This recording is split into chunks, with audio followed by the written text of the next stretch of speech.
This is Special Report on Tripod TV.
To briefly welcome the President and distinguished members of Council to your charter office. I want to thank God for granting us eternal mercies here. We want to appreciate you for coming.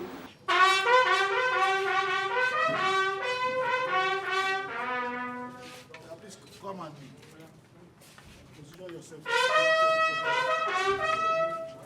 For us to be in your midst today, to have the royal blessings in respect of the official visitation of the President and Chairman of Council of the Nigerian Command chartered in person of Major General Abdulahi, Iyanda, Muraina, retired, FNI, sitting by your side.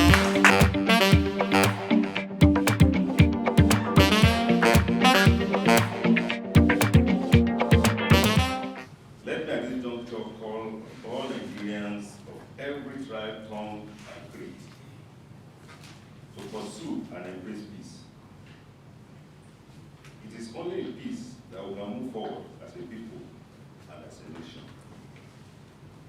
When peace is achieved, our abundant natural resources can be galvanized for the common good, and the foreign direct investment increased by the federal government will be realized. That is it. Permit me to seize this moment to inform you that the Institute, the foremost and largest multidisciplinary professional body in Africa, with membership strength of over 200,000 individuals and 400 corporate members, has been making invaluable contributions towards nation building in the last 61 years. We have recorded valuable achievements in the areas of professional management, capacity building, consultancy, re-engineering, human capital development, and public policy advocacy. I pray that before you leave Abeokuta, you will go from here better than you came here. You will not go back as you came. You will pick something that will remain with you for the rest of your life. I pray that your profession continues to grow from strength to strength. Nigeria needs your organization very much at this time, when impunity is the order of the day.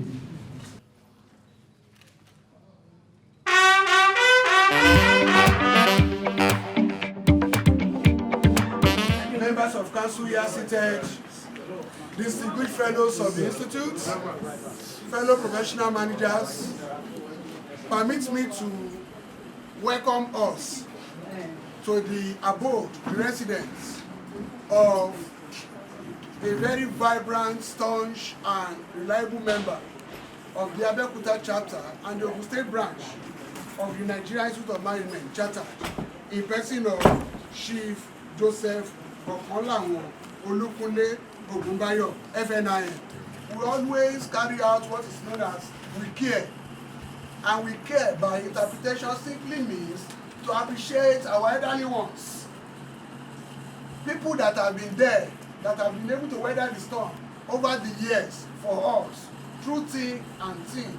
And it is not a surprise that we have, my president, sir, selected, we are always calling the youngest professional manager whenever we have our chapter, Abeokuta chapter meeting.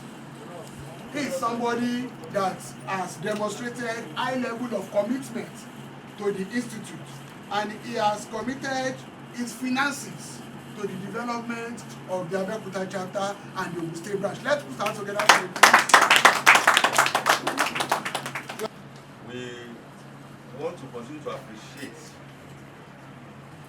our leaders and mentors in the institute, because we are saying that tradition, customs must be maintained so that others who are coming behind will learn from what has been happening. So, on behalf of the council members and especially the southwest zone of the institute, I wish to humbly and most respectfully present this to our father as a token of appreciation, so that we're going to remember that today we're able to be a good.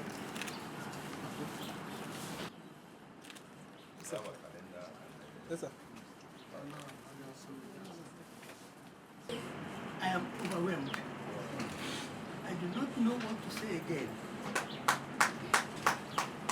Because when the whole president of Nigeria Institute of Management would leave his seat in Lagos and visit such a person like me, it's not the age that matters really, but the office. The office is so massive that I don't know how to appreciate for the whole president of Nigeria Institute of Management to leave his Olympus seat and come to this manicure person. It is in my mind that we should establish an employment committee. All of us, in any company, private or public, will be telling us. You will see that, you will realize that in course of time, it will be a big employer. A good employer. Employment committee, Abeokuta Institute of Management, Abeokuta chapter. Please, I beg of you. Let it be, and let it come to fruition. Thank you very much. Baba, you know the way you taught us, and the structure that we have on ground, right? Be very sure that whatever is your proposal, right, that the zonal chairman is always on top of it.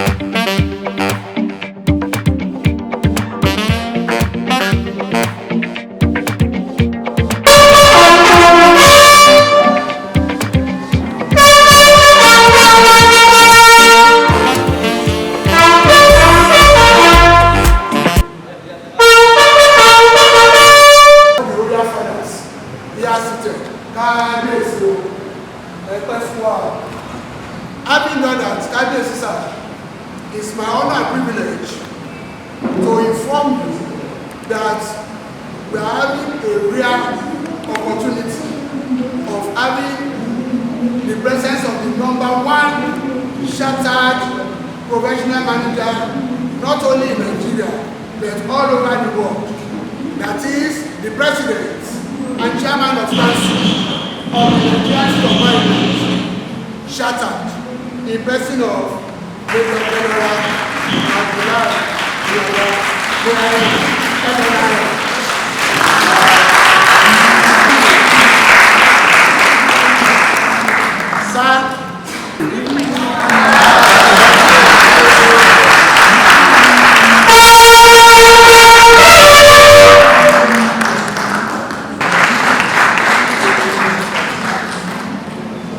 have it on good authority that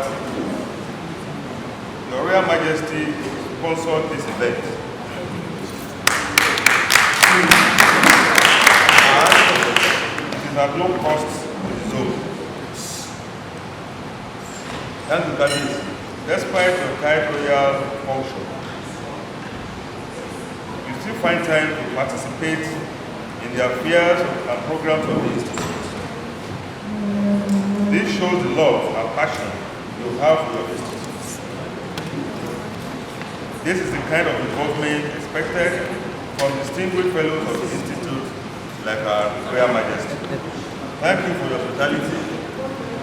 Even as I join you to continue availing your profound wisdom, invaluable contribution, and pieces of advice to your Institute now and in years ahead. To humbly and most respectfully present this to you as a token of our appreciation on this occasion of our visit. Thank you for this.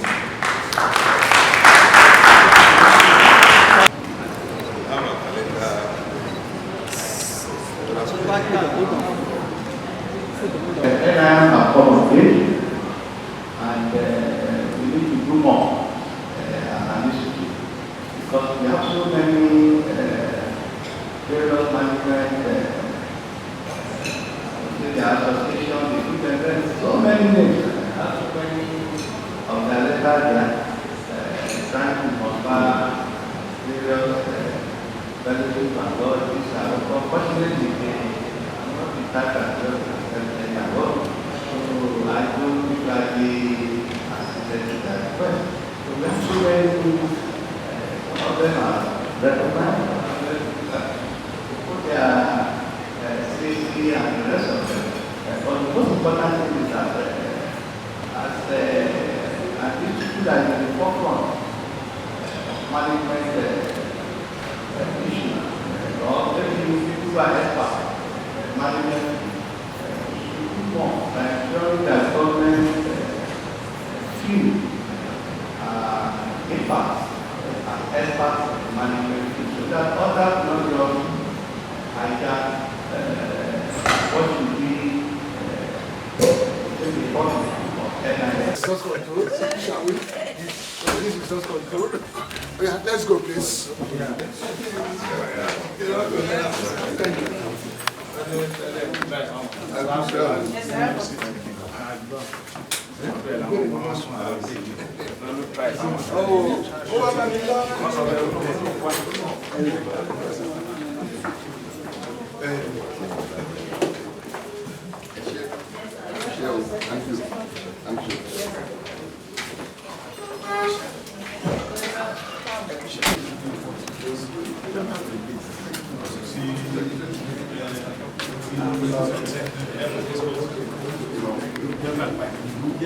Announce the arrival of Excellency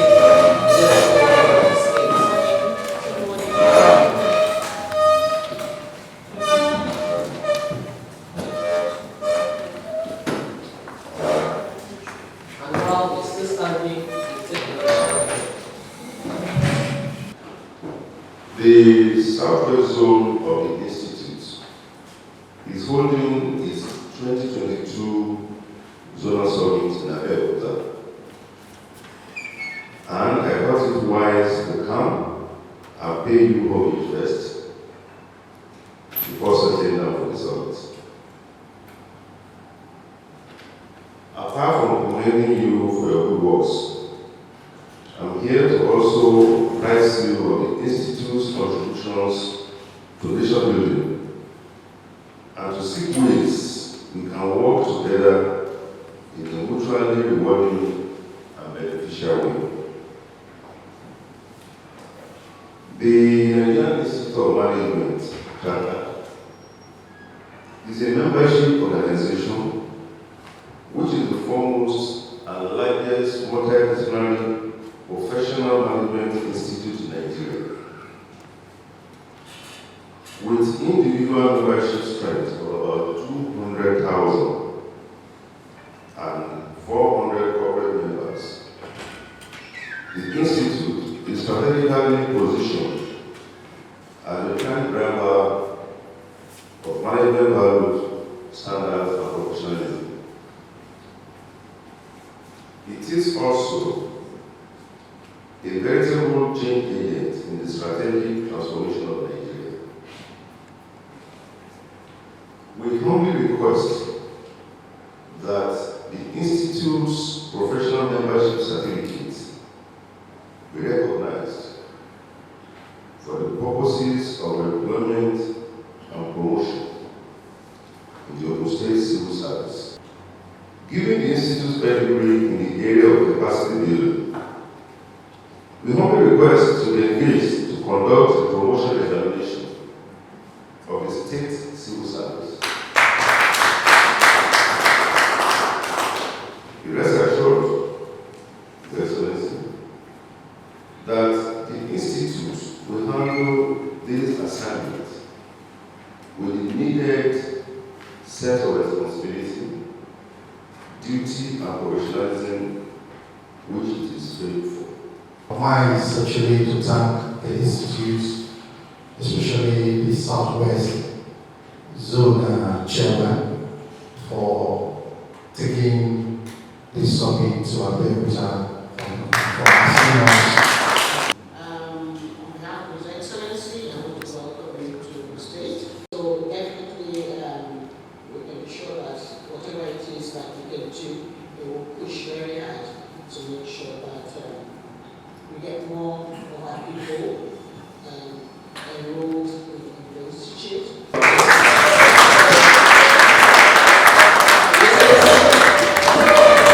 I appreciate your kind words, and we have some presentations to make. The first one will be the compendium of our request. His Excellency.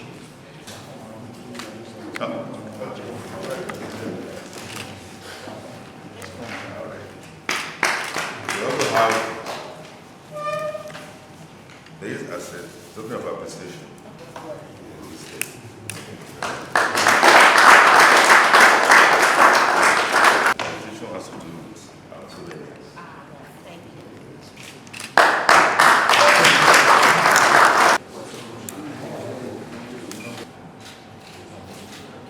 It is my pleasure to welcome the President and Chairman of Council, Major General Muraina Iyanda, retired FNI, to the Gateway State.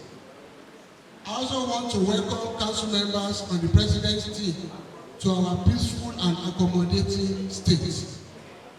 Distinguished fellows of the Southwest Zone here present are also welcomed. And I also want to appreciate the massive support that I have enjoyed since the beginning of this summit and visit of the President to the zone. I also want to welcome every delegate that has joined us via Zoom. Summits are also a good place to cross-fertilize ideas and expand our network. The world is seriously tilting towards collaborations and partnership.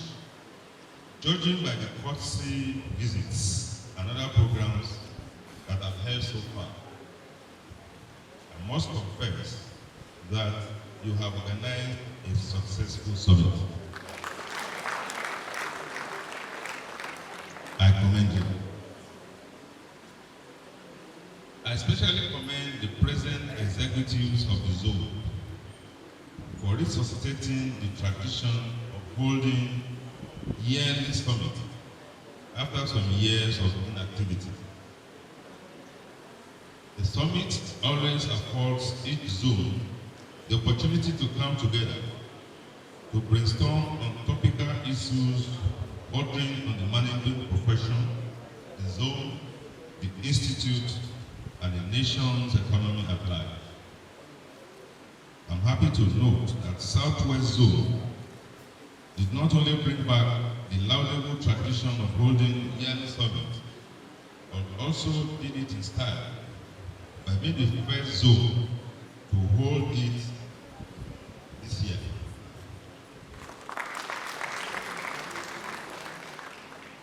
I therefore salute the dedication and commitment of the chairman of the Nigerian Institute of Management Southwest Zone, Alhaji Musiliu Ogun Atinoke.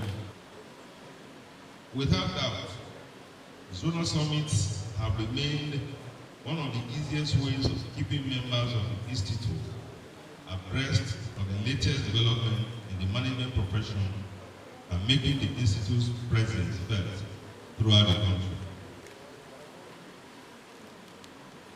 The theme of this year's summit, which is Building Citizens-Centered Public Service Institutions in Nigeria for Sustainable Growth and Development, is germane.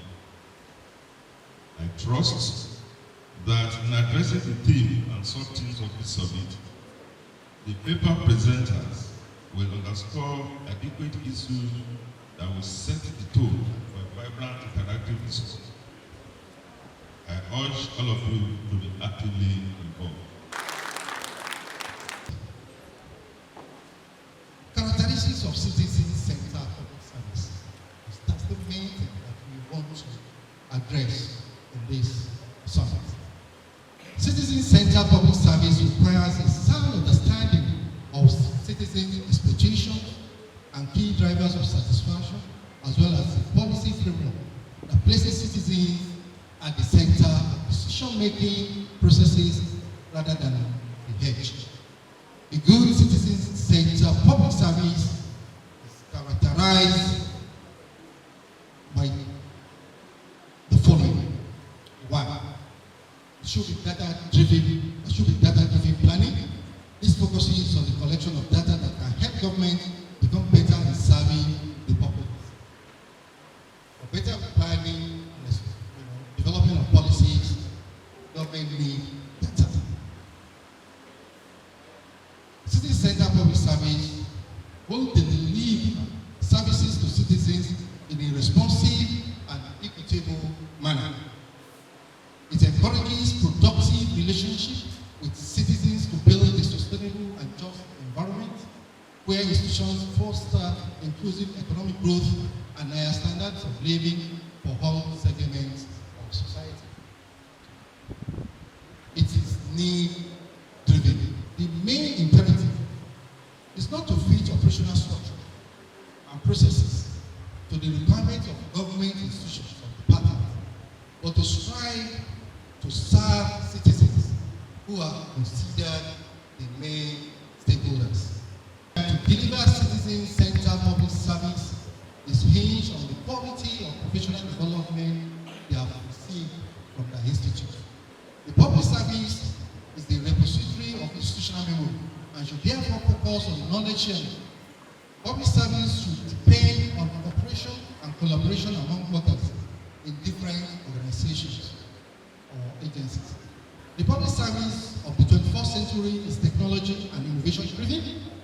Thus, the public service needs to imbibe the use of new and emerging technologies to meet up with global demands of citizen-centered service delivery. So we need to imbibe new technologies. There's a common saying that the most important public official is the private citizen. Because if he is not involved, if he doesn't show concern, anything can happen. So I think first and foremost, the citizens must be consciously engaged, and it starts from notice. That is number one. Secondly, the citizens have the right, they have the responsibility to contribute to how the society is run by paying taxes. With the legislature, they call it oversight, but it is the overall, the citizen has the overall right and responsibility to oversight government, because it is by being involved in these oversight activities of what is happening, of how you are governed, that your interests can be taken care of. So that by the time we have the responsibilities of the citizens, whether individually or collectively, to their rights, it will now form the synergy with what the government is going to do. And by that, we'll be able to provide citizen-centered public service delivery. No, it is really, it becomes necessary that the government and the public servant should begin to inform the citizens in their activities. Our public service is established simply to ensure that quality service are given or is given to the masses. It's only when people citizens understand the acts of the government that they can really be carried along. To appreciate some of our eminent personalities that have contributed in no small measure towards the successful outcome of this summit.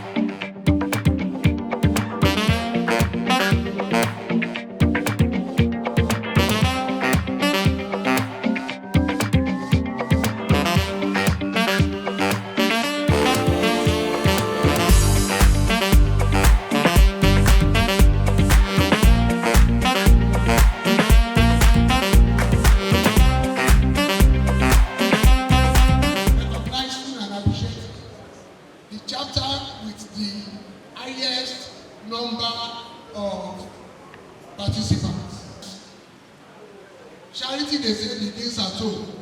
I am happy and proud to call on the chairman of the chapter with the highest number of participants, totaling 66 number of participants. And of course, from no other chapter than, and I want the registrar of the college to please also step down to come over here, please, than the Federal College of Education, Abdulahi.